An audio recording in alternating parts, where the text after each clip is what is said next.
बिस्मिल्लाहिर्रहमानिर्रहीम। अस्सलाम वालेकुम। कैसे हैं आप? आई होप के बिल्कुल ठीक होंगे। अल्लाह से दुआ है कि वो आपके माल में, रिज़्क़ में और खानों में इजाफ़ा फरमाए। प्यारे प्यारे बहन भाइयों, आज जो मैं रेसिपी शेयर करने जा रही हूँ वो है बेसन का बहुत ही मज़ेदार मीठा। बेसन का मीठा तो आपने बहुत ही खाया होगा, लेकिन मैं आज आपके साथ शेयर करने जा रही हूँ बेसन की बर्फ़ी बनाने का बिल्कुल न्यू और अलग अंदाज़।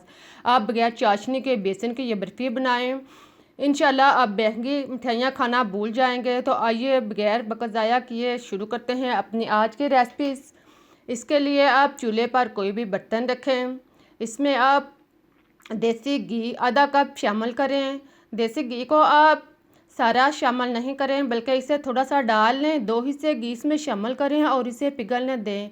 बाद में आप ज़रूरत के मुताबिक घी दोबारा डाल सकते हैं। जब घी अच्छी तरह गर्म हो जाए तो फिर आप इसमें 1 चम्मच इलायची पाउडर डाल लें। इलायची पाउडर डालने के बाद इसको कड़कड़ाएँ और फिर इसमें आप बेसन 2 कप शामिल करें। बेसन को छानकर अच्छी तरह साफ़ कर लें और फिर आप इसे घी में डालें। घी में डालने के बाद इसको अच्छी तरह मिक्स करें। बेसन और घी को खूब अच्छी तरह मिक्स करें, चम्मच लाएं और इसे घी के अंदर जज़ब करें। इस दौरान आंच जो है वो लो रखें। अगर ज़रूरत महसूस हो तो आप बकिया घी भी इसमें डाल सकते हैं। थोड़ा थोड़ा करके आप बकिया घी भी इसमें डालते जाएं और इसे पिघलने दें। घी को बेसन के अंदर खूब अच्छी तरह मैश करें और इसे 4-5 मिनट के लिए लो आंच पर भूनें। इस दौरान आप चम्मच लाते रहें ताकि बेसन जो है वो अच्छी तरह भुन जाए। जब बेसन से खुशबू आना शुरू हो जाए तो समझ लें कि बेसन हमारा तैयार हो चुका है। बेसन का कलर चेंज हो जाए और इसमें खुशबू आना शुरू हो जाए, देखें बिल्कुल इस तरह का कलर चेंज हो जाए तो फिर आप इसमें चीनी 1 कप शामिल करें। चीनी डालने के बाद इसे मिक्स करें। चीनी जो है वो पिसी हुई शामिल करें, चीनी साबुत शामिल नहीं करें। चीनी डालने के बाद इसको बेसन में खूब अच्छी तरह मैश करें, चम्मच लाएं और इसे पिघलने दें।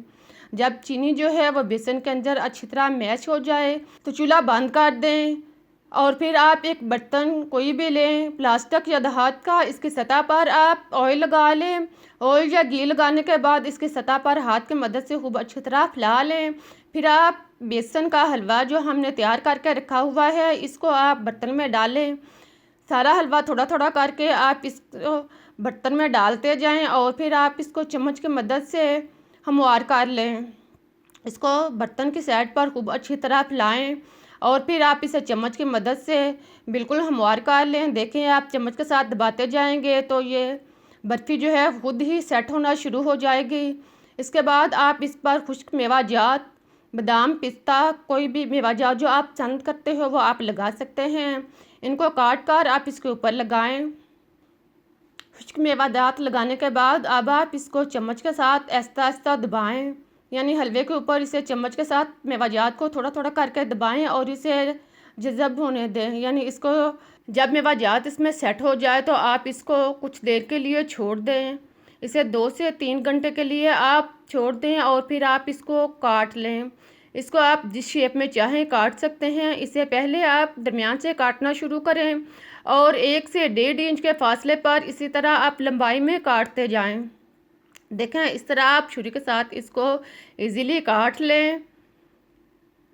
एक साइड से आप काटने के बाद आप दूसरी साइड से भी आप काटें। दूसरी साइड से काटते हुए आप ख्याल रहे कि आपने टुकड़ियों को जिस शेप में काटना है आप इसे काट सकते हैं। आप इसको चौकोर, तिकोनी या कोई भी शक्ल में आप इसको काट सकते हैं। अब हमारा मज़ेदार और टेस्टी हलवा जो है वो तैयार हो चुका है। जब आप ये मज़ेदार हलवा बनाएंगे तो बाज़ार के महंगी मिठाइयाँ भी खाना भूल जाएंगे। आप इसे खुद खाएं, बच्चों को दें, मेहमानों के लिए बना सकते हैं। आप इसे बनाकर सेव कर सकते हैं। बहुत ही मज़ेदार और टेस्टी हलवा है। इंशाल्लाह आप एक दफ़ा बनाएंगे तो आप रोज़ बनाने पर मजबूर हो जाएंगे। अगर आपको मेरी रेसिपी अच्छी लगी है तो इसे लाइक करें, चैनल को सब्सक्राइब करें और जाते हुए एक प्यारा सा कमेंट्स भी पेश करें। फिर मिलते हैं एक नई रेसिपी के साथ। तब तक के लिए अल्लाह हाफिज़।